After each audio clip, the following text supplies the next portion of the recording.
Donald Trump didn't hold back. In a shocking confrontation, he blasted Keir Starmer right to his face, accusing him of lying and playing a dangerous political game. What was meant to be a diplomatic exchange quickly turned into a brutal showdown. Trump's blunt honesty clashed with Starmer's careful, polished words, and when the mask slipped, it was clear that Starmer had been caught in a web of his own contradictions. What happened next left everyone stunned, raising serious questions about who Keir Starmer really is and whether he can ever be trusted. The tension had been building for days, but when Donald Trump and Keir Starmer finally came face to face, the atmosphere was electric. Starmer walked in with his usual calm expression, the carefully rehearsed smile and his polished tone. He thought he could charm his way through just as he's done countless times in front of cameras at home. But Trump wasn't buying it. Within moments, he cut through the act, confronting Starmer over his past statements and his shifting positions. And it wasn't polite. It was blunt, raw, and explosive. Trump reminded everyone that not long ago, Starmer had been openly critical of him, even going as far as saying he would never invite Trump to dinner. Yet here they were sitting together with Starmer delivering a letter from King Charles inviting Trump to Britain for an unprecedented second state visit. The hypocrisy was glaring. Trump's piercing tone left no doubt that he saw through the performance. For him, this wasn't diplomacy. It was dishonesty, dressed up as politeness. Observers couldn't ignore the look on Starmer's face as Trump spoke. Gone was the calm, steady leader image he tries so hard to project. Instead, he looked rattled, caught off guard by Trump's unfiltered attack. Starmer tried to laugh it off, tried to use smooth language to steer the conversation back on safe ground, but it wasn't working. Trump had already exposed the contradiction. Starmer's words simply didn't match his actions. The clash became even sharper when the topic of free speech came up. Trump, a fierce critic of censorship, directly accused Starmer of presiding over laws that punish people for expressing their opinions online. He pointed to cases where British citizens were arrested for social media posts, calling it a disgrace. You say you're proud of free speech in the UK, but you're locking people up for what they write on Facebook. Trump shot back. The words landed like a hammer. Starmer's response was weak and defensive. He insisted that Britain values free speech, but the evidence told a different story. Under his leadership, online expression has become increasingly restricted. The more he tried to defend himself, the more hollow his words sounded.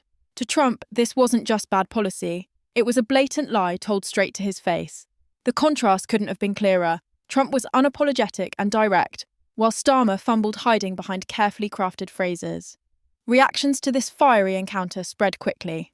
Supporters of Trump praised him for tearing through the political double-talk and exposing Starmer's hypocrisy. They argued that it was refreshing to see someone call out dishonesty without hesitation, especially when politicians are so often protected by polite protocol. On the other side, defenders of Starmer claimed he was simply trying to manage a delicate situation.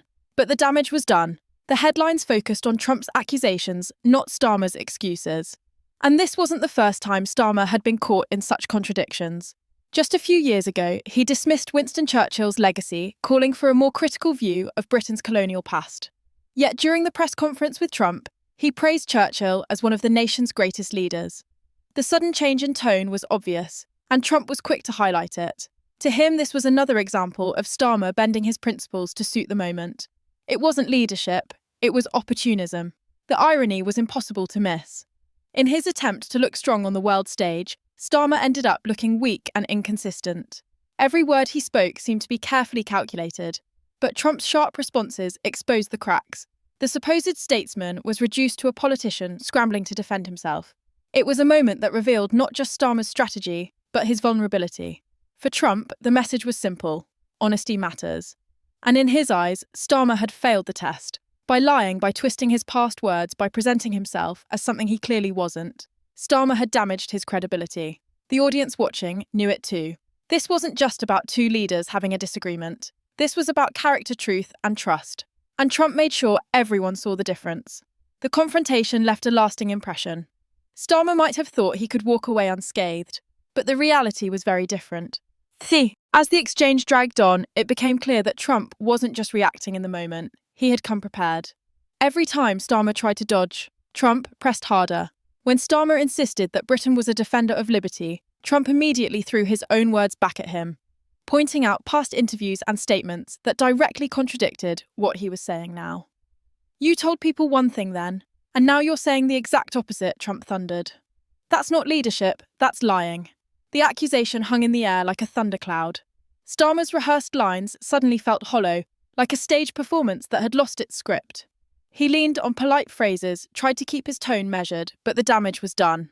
Everyone watching could see the tension in his face. Trump's words had cut through the careful mask that Starmer so often hides behind. The breaking point came when Trump challenged Starmer on his reversal about inviting him to the UK. Not long ago, Starmer had sworn that he would never give Trump such an honour, even mocking the idea in public. Yet now he had shown up with a royal letter in hand, extending an invitation for a second state visit. To Trump, this was proof of dishonesty. You said you would never do this, and here you are smiling and pretending you always supported me. Which one is the truth? Trump demanded. The silence that followed was deafening. Starmer fumbled. He tried to argue that circumstances had changed, that his decision was about diplomacy and not personal feelings. But Trump wasn't buying it, and neither were many in the audience. The contradiction was too obvious, too blatant. What was supposed to be a show of statesmanship had turned into a humiliating reminder of Starmer's shifting loyalties. Commentators quickly picked up on the clash. Some said it was one of Trump's most devastating takedowns, because it wasn't just about policy, it was about integrity. Starmer had tried to play both sides, but Trump forced him to choose, and in doing so, revealed that Starmer's words couldn't be trusted. It was a political body blow, the kind that lingers long after the cameras stop rolling. The issue of free speech only made things worse. Trump doubled down, pointing out the arrests of British citizens for online comments that in America would never be considered crimes.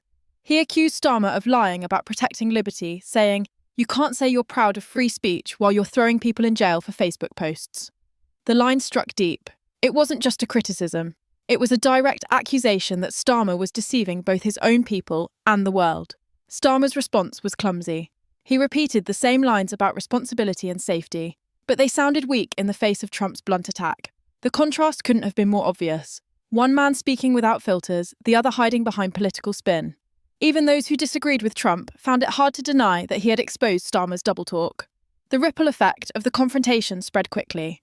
A cross-British critics of Starmer seized on Trump's words, accusing him of being two-faced and untrustworthy. Social media lit up with clips of the exchange, with one moment in particular going viral.